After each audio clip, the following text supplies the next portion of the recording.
Hello students, today I started a lesson number 16, Sustainable Management of Resources. Our last part, we have seen some of the issues involved in the conservation and sustainable use resources like forest, wildlife and water. यानी कि हमें forest, wild life, water में जितने भी resource है उसके बारे में हमने क्या किया, डिस्कस कर दिया है। लेसन नंबर 14 आगे के जो टॉपिक है उसके बारे में हमने सम इश्यूज़ कुछ इश्यूज़ होते थे उसके बारे में हमने डिस्कस कर दिया है। This can meet our needs perpetually if we were to use them in a sustainable manner. यानी कि हमें कुछ इस तरह से यूज़ करना चाहिए, यानी तो जो हमारी ज़रूरियात है वो अच्छे से मिल सके. Now we came to use another important resource fossil fuels, that is a coal and petroleum. हम लोग जानते ही है कि जो फॉसिल फ्यूल्स में हम क्या इस्तेमाल करते हैं, बहुत सालों से कोल और पेट्रोलियम इस्तेमाल करते हैं. Which are important source of energy for us. यानी कि हम जब भी फॉसिल फ्यूल का नाम लेते हैं यानी तो हम क्या याद करते हैं, कोल और पेट्रोलियम. तो वो एक सोर्स है, जो इम्पोर्टेंट सोर्स है जहाँ से हम एनर्जी लेते हैं. Since the industrial revolution, we have been using increased amount of energy to meet our basic needs and for the manufacture of a large number of goods upon which our lives depend. यानी कि जो industrial वाले हैं वो लोग इसका fossil fuels का क्या करते हैं, बहुत ज़्यादा इस्तेमाल करते हैं. अपनी जो ज़रूरियात है उससे भी ज़्यादा ये लोग इस्तेमाल करते हैं, प्रोडक्ट बनाते हैं, उसमें से बहुत ज़्यादा एनर्जी लोग ये जो इंडस्ट्रियल वाले ये क्या करते हैं, यूज़ करते हैं. This energy needs have been largely made by the receivers of coal और पेट्रोलियम. और जो कोल और पेट्रोलियम है यानी कि एक रिसीवर्स है, यानी कि उसको लिमिटेड ही है वो हमारे पास. जब हम उसको सही से इस्तेमाल नहीं करेंगे तो फ्यूचर्स में वो क्या हो जाएगा, उसका जो वैल्यू है यानी कि जो एक ना एक दिन उसका क्या हो जाएगा, नाश हो जाएगा, कुछ मिलेगा नहीं. जो सही से आज उसकी डिमांड के हम बिना फालतू के जो ज़रूरियात है उससे भी ज़्यादा यूज़ करेंगे कोल और पेट्रोलियम, तो एक ना एक दिन ये क्या हो जाएगा, ख़त्म हो जाएगा, हमें कुछ मिलेगा नहीं, क्योंकि उसका जो वैल्यू यानी कि उसको जो है वो लिमिटेड ही है. ऐसा नहीं कि बहुत ज़्यादा अमाउंट में हमारे पास कोल और पेट्रोलियम मौजूद है. The management of this energy sources involve slightly different perspective from this source discuss earlier. यानी कि हमने इसके बारे में जो हमने इस एनर्जी को यानी कि जो कोल और पेट्रोलियम है उसका कम से कम इस्तेमाल हो, इसके लिए हमने बहुत ज़्यादा उसके बारे में डिस्कस कर दी. उसके मैनेजमेंट ने क्या किया, हमें एक ऐसा एनर्जी बनाया है, यानी कि सोलर सेल है, फिर वाइंड एनर्जी है, जो यहाँ पर आप देख सकते हो लेसन नंबर 40 में बहुत ज़्यादा क्या कर रहे हैं ये लोग. आज टेक्निकल डेवलप होने के बाद इन लोगों का क्या हो गया, कोल और पेट्रोलियम की थोड़ी बहुत डिमांड थी वो क्या हो गई, कम हो गई. Coal and petroleum were from the degradation of biomass millions of years ago. यानी कि जो कोल और पेट्रोलियम बनने के लिए मिलियंस ईयर्स लग जाते हैं और वो एक बायोमास प्रोडक्ट है. Hence, these are resources that will be extracted in a future no matter how carefully we use them. यानी कि जो हम इसी रेट पे हम इस्तेमाल करते रहेंगे, जो ज़रूरियात के बिना भी ज़्यादा भी इस्तेमाल करेंगे तो फ्यूचर्स में उसका जो एक ना एक दिन वो क्या हो जाएगा, ख़त्म हो जाएगा. And then we would need to look for alternative sources of energy. कि हमें जो अल्टरनेटिव सोर्स है उस यानी कि आज इसका इस्तेमाल किया कल दूसरे का, इस तरह से अल्टरनेटिव सोर्सेज का हमें क्या करना चाहिए, यूज़ करना चाहिए.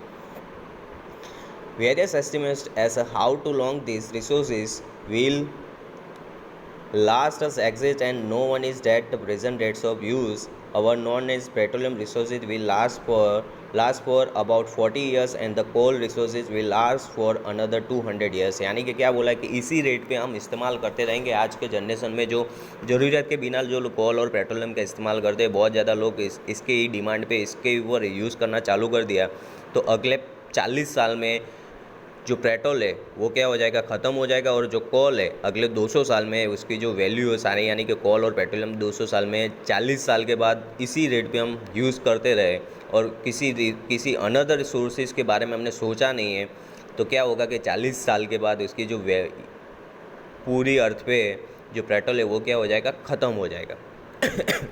जो कोल है वो 200 साल के बाद मिलेगा नहीं. But looking to the other sources of energy is not only the consideration when we look the consumption of coal or petroleum, since coal and petroleum have been formed from biomass in addition to carbon. These contain hydrogen, nitrogen and sulphur. यानी कि जो कोल और petroleum है, इसके बनने के लिए बहुत ज़्यादा क्या हो जाता है, बहुत ज़्यादा साल लग जाते हैं और ये बायोमास प्रोडक्ट है और उसके अंदर कार्बन, हाइड्रोजन, नाइट्रोजन और सल्फर जैसे गैस भी होते हैं। When this are burn the products are carbon dioxide and water and oxide of nitrogen and oxide of sulphur. यानी कि जब हम उसको जलाते हैं यानी तो उसके अंदर से क्या क्या निकलते हैं, कार्बन डाइऑक्साइड निकलता है, पानी निकलता है, oxide of nitrogen and oxide of sulphur ऐसे गैस बाहर निकलते हैं। When consumption take place in insufficient of air and then carbon monoxide is a form instead of carbon dioxide. यानी कि जहाँ पर ऑक्सीजन की वैल्यू क्या हो, कम हो, तो वहाँ पर कार्बन डाइऑक्साइड गैस निकलेगा नहीं। क्या निकलेगा, कार्बन डाइऑक्साइड की जगह कार्बन मोनोऑक्साइड निकलेगा।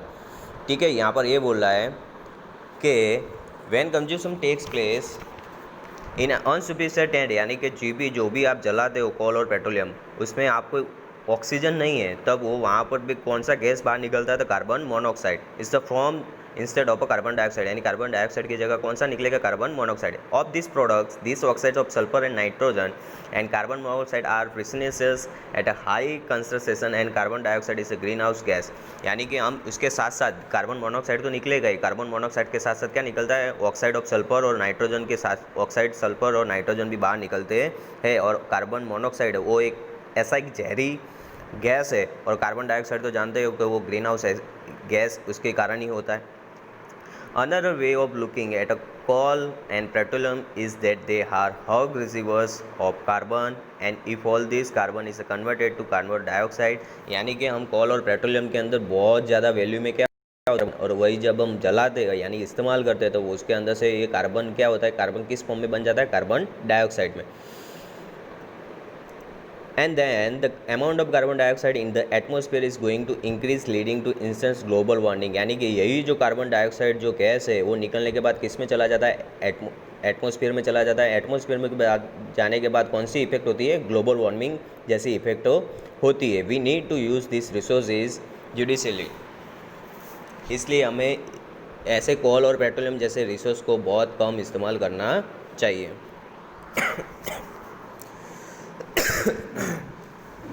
Some simple choice can make a difference in our energy consumption patterns. Some simple choice can make a difference in our energy consumption pattern. Think over the relative advantage and disadvantage and environmentally friendlies of the following। यानी कि हमें कुछ choice है, जब आप कोई भी आप रिसोर्स को यूज़ करते हो तो उसके बारे में एडवांटेज डिसएडवांटेज वो एनवायरमेंटल फ्रेंडली है कि नहीं है वो हमें क्या करना है, ध्यान रखना है। तो कौन कौन से ऐसे चॉइस होने चाहिए, तो तो जैसे यहाँ पर फर्स्ट बोला है टेकिंग अ बस, यूजिंग अ पर्सनल व्हीकल और वॉकिंग साइकिल। यानी आपको क्या करना चाहिए, आपको पर्सनल व्हीकल से ज़्यादा आपको बस में ट्रैवलिंग करनी चाहिए और उससे अच्छा आपको साइकिलिंग और पैदल चलना चाहिए। जहाँ पर आप नज़दीक में जा सकते हो तो हम क्या करते हैं, कार या बाइक लेके चले जाते हैं। कार या बाइक लेके जाने से इससे अच्छा है कि एक जगह से बड़ी लॉन्ग ट्रैवलिंग है तो उसमें आप किस में जाओ, बस में जाओ। बस तो वैसे भी जा ही रही है तो उसको हमें बस का इस्तेमाल करना है। या आप थोड़े बहुत नज़दीक जा रहे हो जहाँ पर एकदम सोसाइटी के बाहर कोई चीज़ है या बाज़ार है या मार्केट में है तो आप उसको क्या करना चाहिए कि वहाँ पर पर्सनल व्हीकल से ज़्यादा आपको साइकिलिंग या पैदल जाना चाहिए। यूजिंग एलईडी बल्ब्स और fluorescent tubes in your home. यानी अपने घर में कौन सी बल्ब यूज़ करना चाहिए, एलईडी। यूजिंग द लिफ्ट और टॉकिंग द स्टेज। आपको लिप का या क्या कर किसका, स्टेज यानी सीढ़ी का इस्तेमाल करना चाहिए। Wearing the an extra sweater और using heating device on cold days. हम क्या करते हैं कि जब कोई ठंडी लगती है तो हम स्वेटर या अदर हीटिंग डिवाइस क्या करते हैं, हम पहनते हैं कोल्ड डेज में।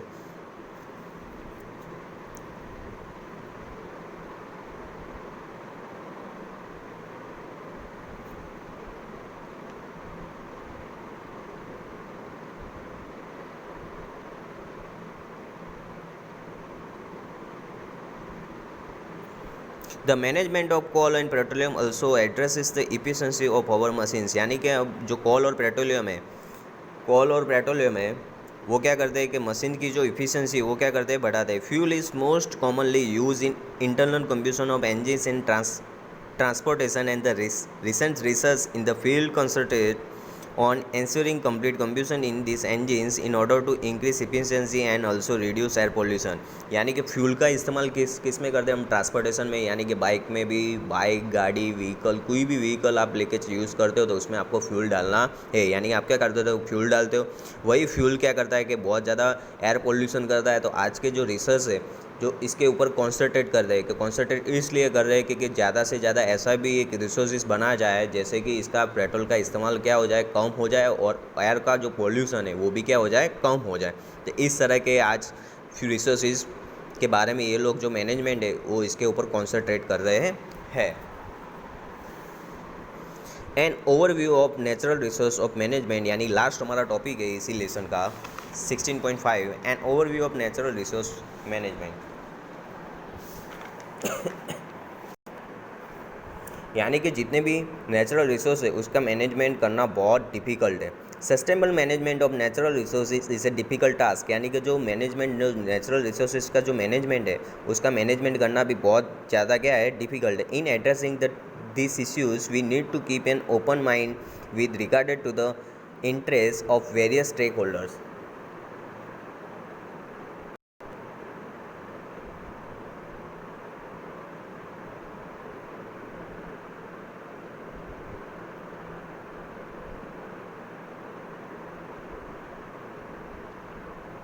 यानी कि हमें ओपन माइंड से एकदम सोचना चाहिए कि ये जो हम इस्तेमाल कर रहे हैं उसके बारे रिसोर्स को, उसको सबकी नीड्स की ज़रूरियातों को क्या करना, ध्यान में रखना चाहिए।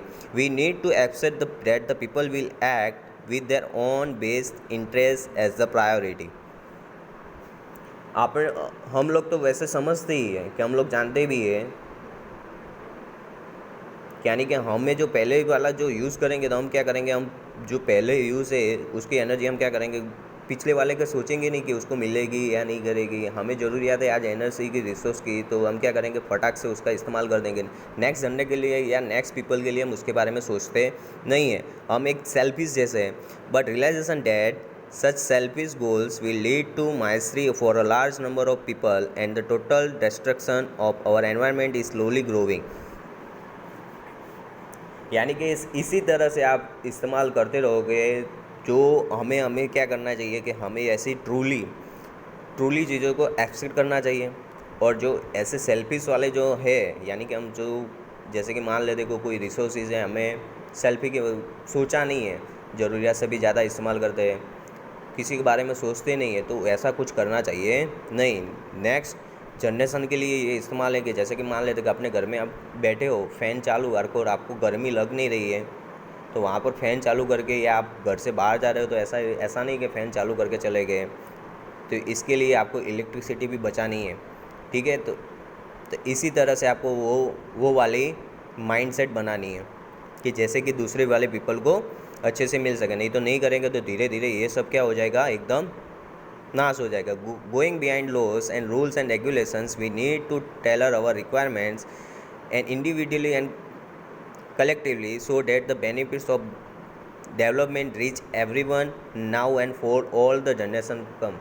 यानी कि हमें इसके लिए रूल्स, लॉ, कायदे, रेगुलेशन सब कुछ बनाने हैं, जैसे कि न्यूज़ जनरेशन के लिए ये सब क्या हो जाए, काम आ जाए। ऐसी भी टेक्निक, ऐसे भी रूल्स और रेगुलेशन जहाँ पर आप लोगों को ये लगे कि वहाँ पर इसका इस्तेमाल लोग सेल्फिश के कर रहे हैं, तो आपको बोलना चाहिए, उसको रोकना चाहिए। वहाँ पर भी आपको रूल्स और रेगुलेशन बनाने चाहिए। आज के मैनेजमेंट में इसके बारे में बहुत ज़्यादा डिस्कस भी कर ली और बहुत ज़्यादा अपने लॉज और रूल्स भी बनाने लगे मैनेजमेंट।